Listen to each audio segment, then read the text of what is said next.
If you are looking to get into Provincial Nomination Program or PNP with Province of Ontario, there are several different streams you could choose to file your application, and I have mentioned them here. Some of those streams requires you to file expression of interest to show the Province of Ontario that you are interested in making Ontario your permanent home. So in today's video, I'm going to give you a detailed walkthrough on how to file this expression of interest with the Province of Ontario. For those who are new, hi, I am Raj, your friend in need and a community proclaimed guide for finance as well as immigration questions. And for those who already know me, hey guys, I'm doing this for you, so please like the video. Let's get started. Here I have mentioned Ontario PNP streams which requires you to file expression of interest. Ideally, once you file your expression of interest for a particular stream, your profile is sent to be in the pool from which the Ontario selects the candidates based on the minimum threshold cutoff score. Most of the time, everyone in the pool gets invited as long as you meet the minimum threshold. Ontario uses same criteria to calculate scores for various different streams. Let's check out these criteria.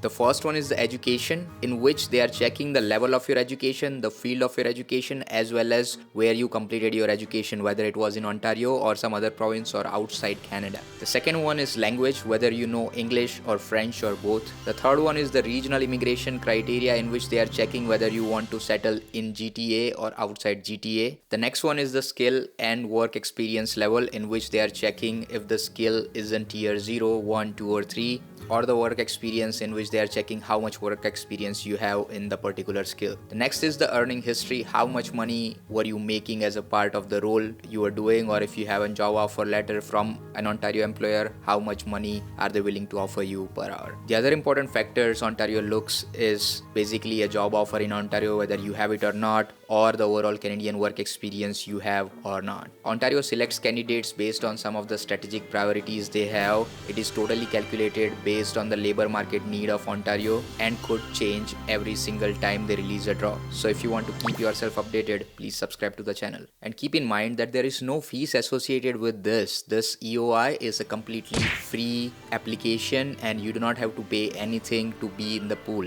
You only pay the PNP application fees if you are getting invited for the provincial nomination program. So there is no harm in filling this up as long as you meet the criteria. Now let's start a step-by-step walkthrough on how to file EOI with the province of Ontario. So first of all, we will go to the ontario.ca website. The link is in the description for this, and we will click on register an expression of interest. Here we will click on continue and it will take us to the My Ontario login page. Now remember, if you do not have the My Ontario login, please create one before continuing. Because I already have the account, I will just log in. Once you log in, you will see a page like this in which it says if you have a OneKey account, you will have to first migrate it to My Ontario account to continue. So for people who have the existing OneKey account, please check the video here on how to migrate your OneKey account to My Ontario account. For others, let's click on the new applicant.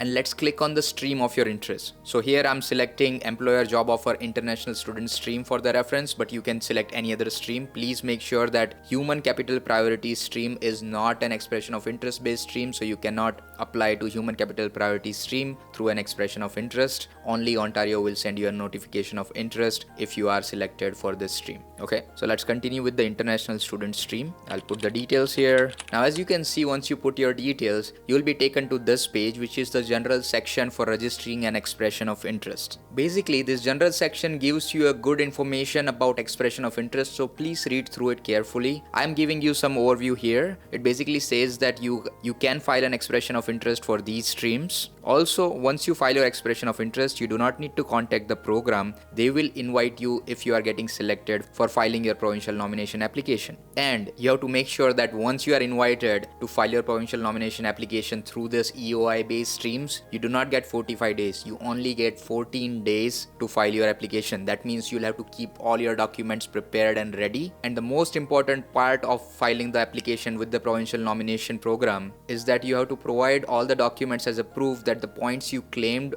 through your EOI are accurate. Description. Thank you, and let's continue. So once you read the general section, let's click on next. As you can see, your name and all the information will be already populated. Just provide the details here. Now, after filling your personal information, we'll click on next. Now, these are the labor market questions or employment factors, so I will try to explain them in detail. The first one is the occupation of your job offer. Because this particular stream is the job offer international student stream, you'll have to provide the occupation of your job offer. Let's say I'm a web designer with an hourly wage of $35. Please make sure that most of the time it might be possible that you do not have an hourly wage but an annual income. You will have to convert that into an hourly wage. The easiest way I could find to do that is to either talk to your HR about it, or you can go to this website called talent.com, and here is how you can put your salary in there, and then just click on hour and you will be able to find your hourly salary. That would be an approximate salary for you. Okay, let's continue. Please select the duration of employment in the position of your job offer to date. Only work conducted in Ontario in the same occupation for the same employer should be counted. So now in this section we will have to provide since how long you are working for this particular job role. Let's say I'm already working with this company since less than 6 months. I can put that here.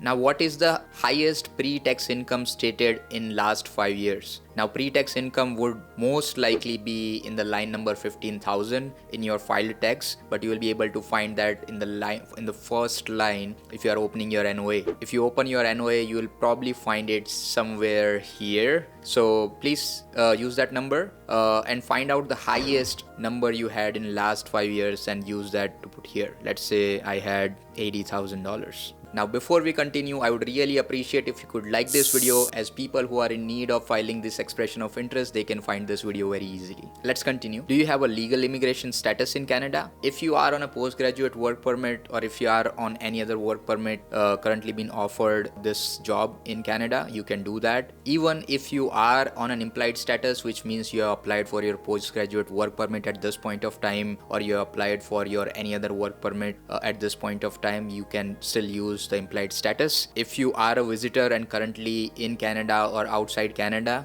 you could still use that yes, you have a legal immigration status in Canada, which means that you can travel to Canada if needed. Okay, so for the purpose here, I'm just selecting worker, and because it's an international student stream, I'm selecting PGWP, which is the postgraduate work permit. But as you can see, you can have other section as well, which is a work permit which is LMIA exempt but is a closed work permit, that would go into the other section, and the work permit which is supported by LMIA would go as work permit supported by LMIA. And you'll have to provide the start date and the end date of the work permit. You'll have to make sure your current status of your work permit, if you're providing, is active. So we'll put, let's say,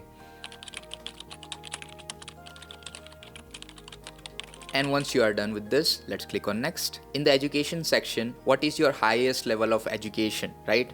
This can be a Canadian as well as foreign degrees. So please make sure that here, when it's been asked, it is only asking for your highest level of education, right? There is no section called 2 or more degree, diploma or certificate section, right? So if you have a bachelor's as the highest degree, please use that. If you have a master's as the highest degree, please use that. As you can see that the graduate certificate, diploma from a university or college is considered as a higher level education as compared to bachelor. So please do that if you have pursued any graduate level diploma or certificate here in Canada. If you have any degree in medicine, that is obviously higher than a bachelor's. So let's select bachelor's here, as most people will have this as the highest level of education. Select the field of study for the Canadian credentials you intended to use. So as I am selecting the international student stream, I would definitely have a study in Canada, so I'm going to use that field of study. Let's say I studied in computer and information science here, just because I selected web designer. Please select detailed information about the Canadian credential you intended to use. Okay, so in this case, what we have to provide is the Canadian credentials details. So in this case, I'll be providing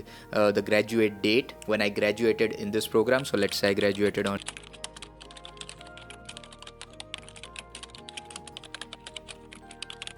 Now here I have to provide any additional Canadian credentials I have. So in this case, if someone has done 2 certificates of 8 months each, which is 1 year certificates for 2 years, then they can provide both their credentials. If someone has only done 1, then they can only do 1. For people who only have 1, let's click on delete this, so we do not need it. Now we'll click on next. The next section is about language. Most likely you might have a CELPIP, IELTS or PTE score for English, and if it's French, you will have TEF or TCF. Let's select IELTS for the sake of simplicity here. As you can see, at this point of time, you should have an IELTS result to even continue with the EOI. So make sure you have an IELTS as well as the ECA done for your credentials which are not Canadian. Once you have entered the details, let's click on next. Regionalization. As I explained at the beginning of this video, regionalization is also an important part for Ontario to select candidates. We have to understand in what location will you have to report for the work. So in this case, let's say if you are working remote but are working from Ontario, then you'll have to provide the work location, which is probably your headquarters where you report your work. So let's say I work in Toronto. The next question is that if you attended your education at a physical location, what was that location? Let's say I attended the Scarborough campus. So again, Toronto. Now the next section is about the strategic priorities. Okay.